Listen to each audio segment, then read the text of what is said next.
Alrighty, so I have been using this team, which is a non-goddess Nidhogg team, for the past 2 weeks or so. I actually got this team suggested to me from Ro, one of the regulars on the channel, and he let me know that the team actually has a lot of potential. He's actually been using this team to beat floor 3 each week, but I just really don't have the drive to do Nidhogg as much as I really should be, even though there are some really cool relics that are out now, being, the AM Melee relic, the Ominous Nebula Zeldris relic. Both of those are really cool, and I think there's even been leaks lately that there could be a Light Elizabeth relic coming, and I imagine it's going to get thrown into Nidhogg because she's a really relevant character. She's a newer festival unit, so there's a lot of, I guess, signs that it's probably going to end up getting thrown to Nidhogg.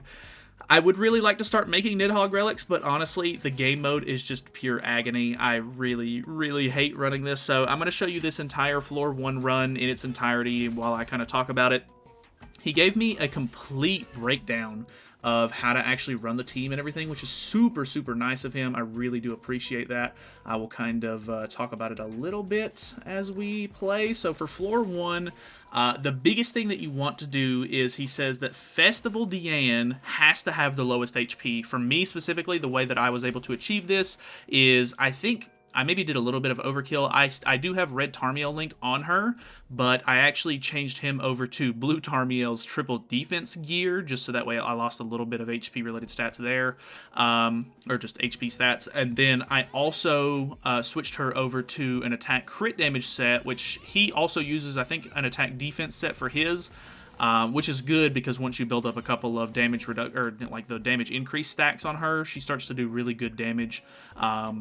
Paired with the fact that she's not taking as much damage from the melee stacks that you're also applying by using your single targets. So not only that, I also had to replace one of her UR bottom HP pieces with just a regular SSR piece that had random rolls on it, so that way I could ensure that she was the lowest HP character on the team.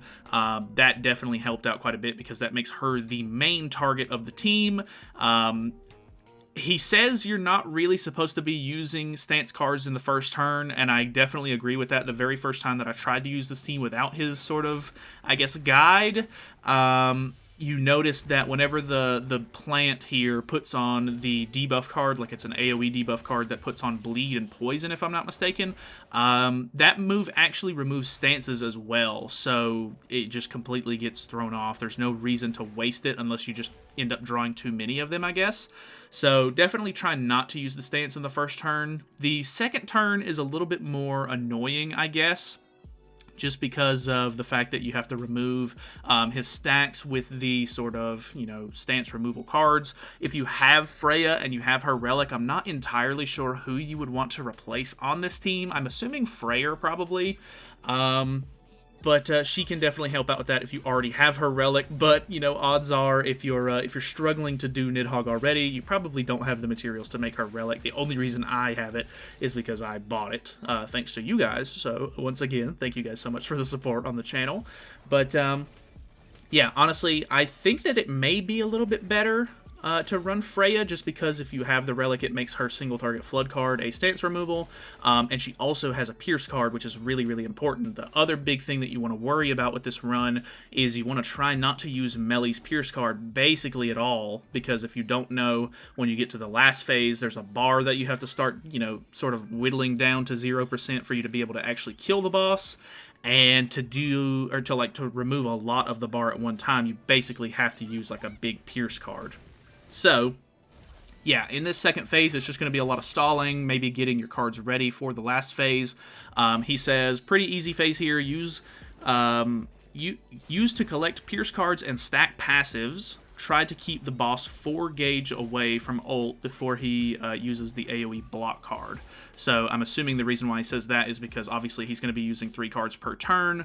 You can use Magelda's card to actually, remove ultimate move gauge a little bit here and there, but you want to make sure that he's not going to be able to. He has like an AoE disable, which is actually on my team right now, so none of my cards are going to be doing their skill effects, which is a bit unfortunate, but it's just part of the mechanic of this floor, or this phase, more rather. But yeah, just kind of taking off, or using your stance removal cards or melee ultimates to get rid of any sort of stack so that you can actually deal damage is good. Sort of getting through this as much as possible. Using any Magelda cards because her passive will give you ultimate move gauge is nice. But honestly, I don't really recommend going into the last phase with a whole bunch of ultimates in hand because you really don't want to get him below a certain amount of HP. I think it's around 30%. But in the last phase, if you get him below a certain amount of HP, he'll actually gain a bunch of attack-related stat increases, which make it really hard to survive.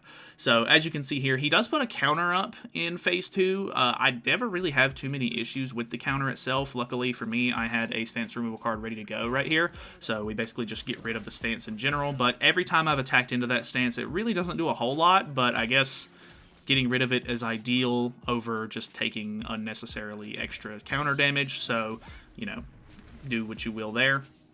As you can see, I'm getting a lot of ultimates in hand. I think he disables me right here on this turn, yeah? So, with me getting disabled, I'm pretty sure, if this is the run that I'm thinking of, I end up trying to waste as many ultimates as I can in this phase, so that way I don't have to worry about them clogging up my hand in the next phase.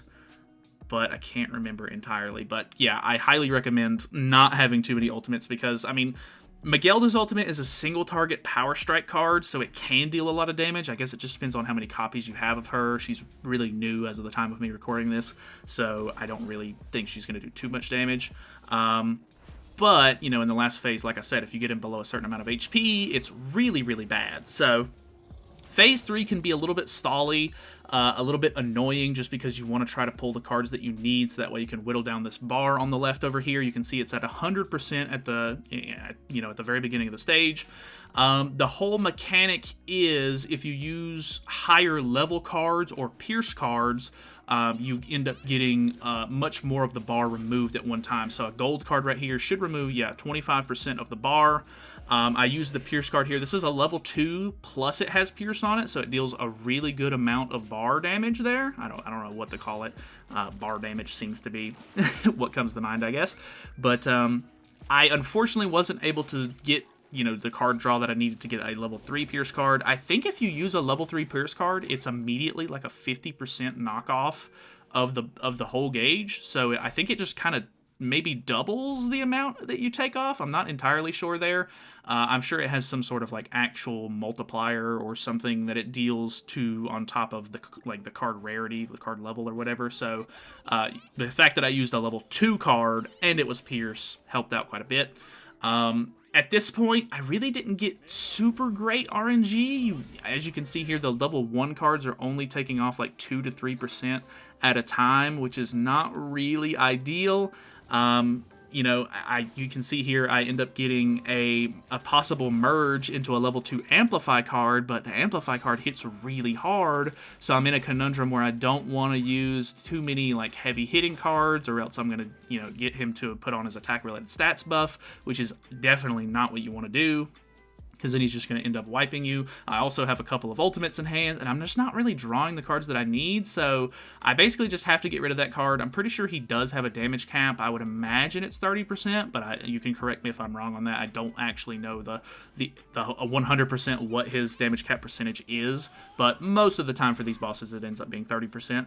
So use that, get rid of a little bit of extra, kind of just stalling, hoping that I can get some halfway decent merges or just extra cards. You can see I do draw 1 Pierce card, which is, I guess, okay, but every other card ends up being not very good.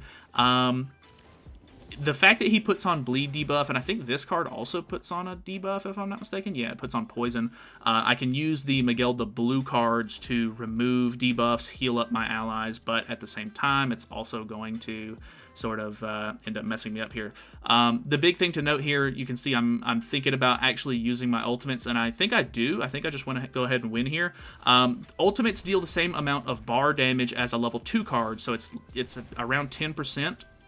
So you can see that I just go ahead and use all of them because his bar was at 30%. You can see up there at the top he does have the attack-related stats buffs at this point, but because I was able to get him down to 0% and he was at 1 HP, I used one more card and it was able to kill him. So it's a really tough fight still. I was really hoping that the new Elizabeth that they announced this week was going to end up helping with Nidhogg, but as you can see, that didn't happen. So thank you guys so much for watching. Let me know if it helps you out at all, I guess, and yeah, feel free to subscribe. I will see you guys in the next one.